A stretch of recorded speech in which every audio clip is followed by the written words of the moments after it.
పుదీనా మెంతం కూర పచ్చడి అండి. ఈ కాంబినేషన్లో చాలా బాగుంటుందండి టేస్ట్. ఇది హెల్త్కి మంచిది అండ్ ఆకలి కూడా వేస్తుందండి. ఈ కాంబినేషన్లో ఒకసారి ట్రై చేయండి. దీనికోసం అయితే నేను పుదీనా ఒక కట్ట తీసుకున్నాను, మెంతం కూర, అలాగే కరివేపాకు, కొత్తిమీర తీసుకున్నాను, అలాగే కొంచెం చింతపండు, కొన్ని పచ్చిమిర్చి, కొన్ని వెల్లుల్లి రెబ్బలు పొట్టు తీసుకున్నాను అండి. ఒక ప్యాన్ పెట్టుకొని హీట్ అయ్యాక కొంచెం జీలకర్ర, మెంతులు, అలాగే టేబుల్ స్పూన్ ధనియాలు, ఒక టేబుల్ స్పూన్ నువ్వులు, అలాగే కొన్ని పల్లీలు దూరగా వేపుకోండి.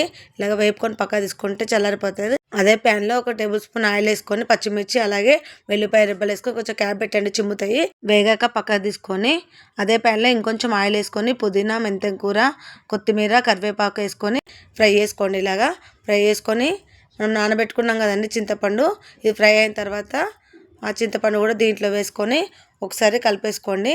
అంతే, వేగిపోతుందండి. ఎక్కువ టైం ఏం పట్టదు. దీన్ని కూడా ఒక ప్లేట్లోకి తీసేసుకోండి. ఒక మిక్సీ జార్ తీసుకొని మనం ముందుగా వేపుకున్నాయన్ని దీంట్లో వేసేసుకొని ఒక రౌండ్ తిప్పుకొని ఇలా బరగ్గా వచ్చేస్తుంది.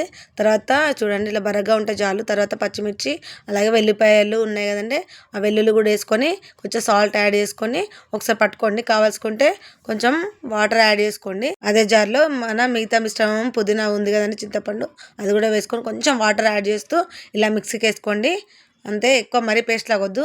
అదే ప్యాన్లో కొంచెం హీట్ అయిన తర్వాత ఆయిల్ వేసుకొని 2 టేబుల్ స్పూన్స్ కొంచెం ఆవాలు, అలాగే జీలకర్ర, కొంచెం మినప్పప్పు ఒక టేబుల్ స్పూన్ వేసుకోండి. చాలా బాగుంటుంది దూరగా వేగుతాయి తినేటప్పుడు. అలాగే ఒక రెబ్బ కరివేపాకు వేసుకొని కొంచెం పసుపు వేసుకొని కలిపేసుకొని నేనైతే కొంచెం ఇంగువ వేసుకున్నానండి. మీరు ఇష్టం ఉంటే వేసుకోవచ్చు, లేకపోతే స్కిప్ చేయొచ్చు. తర్వాత మనం మిక్సీ పట్టుకున్న పేస్ట్ ఉంది కదండి, దీంట్లో వేసేసుకొని కలిపేసుకోవడమేనండి. అంతే, సిమ్లో పెట్టేసుకోండి. నేనైతే ఇంకొంచెం కారం, అలాగే సాల్ట్ యాడ్ చేసుకున్నానండి. ఎందుకంటే ఈ రకంగా చేస్తే చాలా బాగుంటుంది. మీ ఇష్టం అండి, లేదంటే పచ్చిమిర్చి ఎక్కువ వేసుకోవచ్చు. ఎలా వచ్చిందో కామెంట్ చేయండి. టేస్ట్ అయితే చాలా బాగుంటుందండి.